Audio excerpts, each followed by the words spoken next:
Hey, what's up? John Sonmez from simpleprogrammer.com. So I thought I would do a video here to address an issue that I talk about a lot.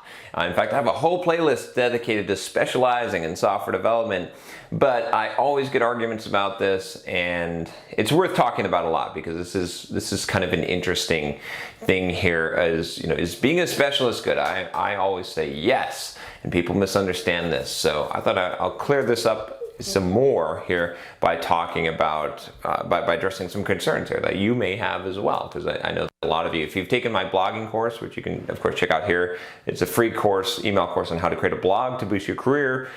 You'll no doubt hit the lesson where I talk about specializing. You'll have to face this issue, so definitely worth checking out. If you haven't created a blog, do it. But let's talk about this. So this email is from Luigi from Italy, I believe. You know, and anyway, he says, "Hi John, thank you very much for your videos. I find them very inspiring even if I'm not a native English speaker. I'm Italian." So, okay, here we go. I was right. You and many others talk about the importance of specialization, but honestly, I'm not convinced about this claim for several reasons. And he's got some reasons here. And one, in many jobs, at least here, companies still require a wide competence, full stack, several programming languages, right? To be a front-end or back-end specialist means to lose the control of the entire process, the big picture, technically speaking. Open source software is everywhere. Many gray patterns are consolidating, so in the future, to maintain the whole picture of the app or SaaS will be easier. And then last point, I like to wear several hats, not simultaneously, because it's more fun. I do not enjoy to active always the same abilities every day, activate the same abilities. Okay. Personally, I like to be a freelance developer, make some apps/video courses to have a passive income and other things. I'm not interested in the startup bubble. I think this business mode/path can work for many. Highlighted developer, which I don't want to be just a coding monkey. What do you think? Ciao, Luigi. So Luigi, I mean, you've brought up some valid points here, but let me clarify my stance here. So first of all, and I've done some videos on this. I did this video on marketing, I think, on different messages on marketing, whether you should market yourself as a generalist or a specialist, whether you should market yourself basically to be someone who solves a company's problems, or if you're specialized in a programming language, and that may be useful to you. But let's talk about this, the base idea here. Again, I've talked about this in some various aspects, but I think I want to make this clear, very abundantly clear here, about specialist versus generalist here and what I mean by this. So you need to have a broad base, right? We talk about this idea of having a T-shaped knowledge, and what that means is that, look at this.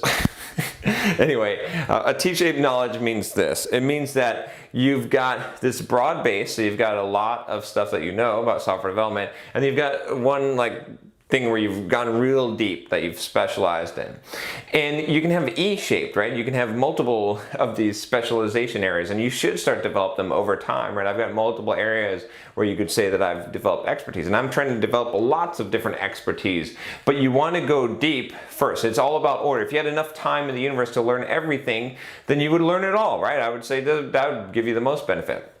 But even if you knew it all, I would still say that you want to market yourself in a specific way, that you don't want to market yourself in knowing it all. Because first of all, no one's going to believe that you know it all and that you can do it all, and you know 15 programming languages, whether it's true or not, right? Some people do know 15 programming languages really well. At my best, I could probably program pretty well in about 7 programming languages, no problem, right? People don't believe that in general, right? So first of all, people aren't going to believe your claims. Second of all, it's not going to set you apart, and people like to put you into a box, and they want specialists. Like I said, I always use this example. If you got convicted of a crime, okay, let's say that it was murder, would you want to go to a lawyer? Would you want to hire a lawyer that says, I can do everything. I know criminal law, I know divorce law, I know tax law. Yeah, I do it all, and I'm the best at it, right? Or would you want to go to someone who says, I'm a criminal lawyer who specializes in murder cases, right? And I specifically help people that have been wrongly accused of murder to beat the rap, to not get convicted, and I have a 99% rate of success. Okay, right? I think it's clear that you want to pick the second guy, and that's how it is, right? So the second guy who's really good criminal lawyer, he probably has a broad base. He probably knows a lot about law. That's probably why he's so successful. He could probably handle divorce law, tax law, right? You know, he might, maybe he doesn't, but maybe he does, right? You don't know that, but you know what you want to hire him for, and that's the thing. And he can market himself very well. He can use a much more compelling marketing message, and so this is what it's all about here, right? It's, yeah, you're going to learn how to, if you just knew front end stuff and you didn't know any back end stuff, you wouldn't be as valuable. If you just knew back end stuff, you didn't know any front end stuff, you wouldn't be as valuable. I did a video on front end versus back end development. If you're not clear what I'm talking about, click that here or look in the description. You can get to it. But what I'm saying here is essentially this.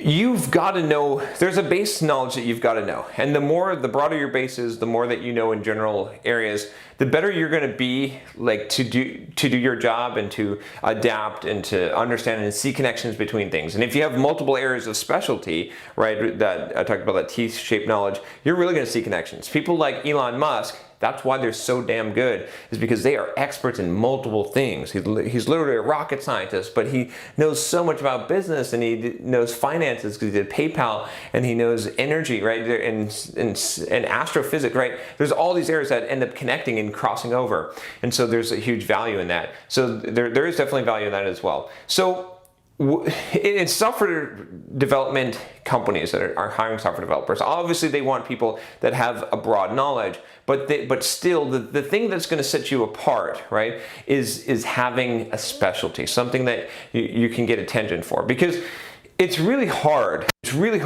to be the small fish or even the big fish in the big pond, right? The pond is just too big. But if you can find a small pond where you can be that big fish, you're going to stand out. People are going to recognize you and notice you. It takes time to get traction and to grow. That's your biggest struggle here. If you want to be a freelance developer, right? I've talked about this a lot. Having this ability, having some kind of specialty, right, that people are going to say, oh yeah, I know that John guy. That John guy, you know what he does? He makes software developers cool. He teaches soft skills to software developers.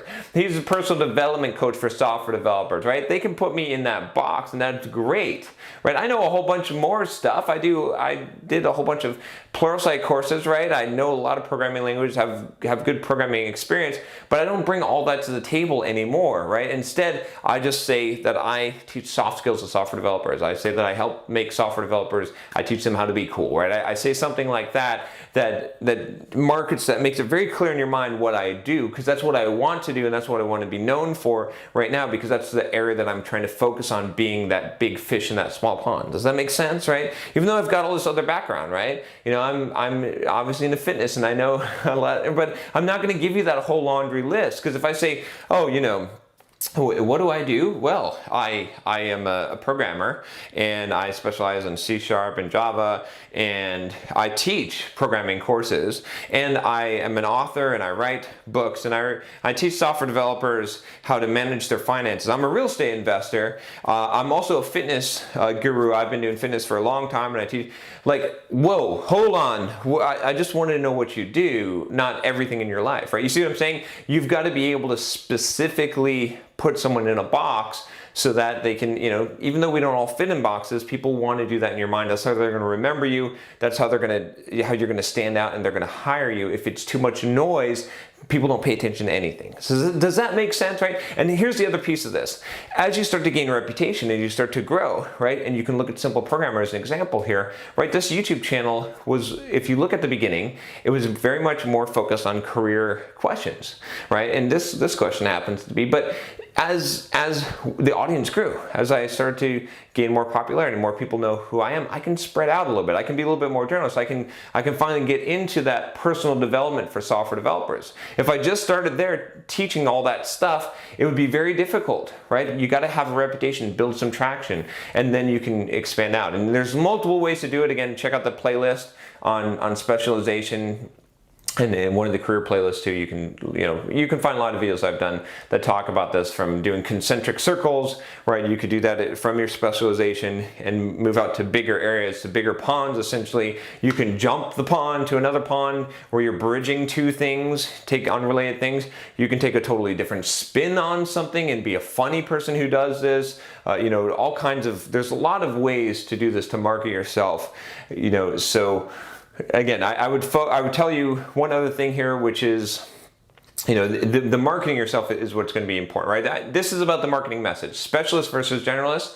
Again, specialization is important, right, in order to have a marketing message. Now, you still got to market yourself. If you want a course on that, check out my course on how to market yourself as a software developer. That talks about building blog, doing all this stuff. But you got to have this message, otherwise it's not going to be very good. And I talk about it in the course. It's not going to be very clear. So I hope that helps you. And I totally understand where you're coming from, Luigi. And I totally get it that having multiple skill sets and that you do have to be more of a generalist in your skill set, but that's not how you're going to market yourself, and you do need to have a deep knowledge if you want to really gain traction. So, yeah, it's tough, right? You got to know all this stuff, but, if you have a choice, build your broad base to be broad enough, and then immediately go into a specialization so that you can gain traction. And the whole time, while you're getting deeper in your specialization, build your base a little bit more, right? It doesn't hurt. It's going to help you. And then when you've got really traction and deep knowledge, you can pick another specialization area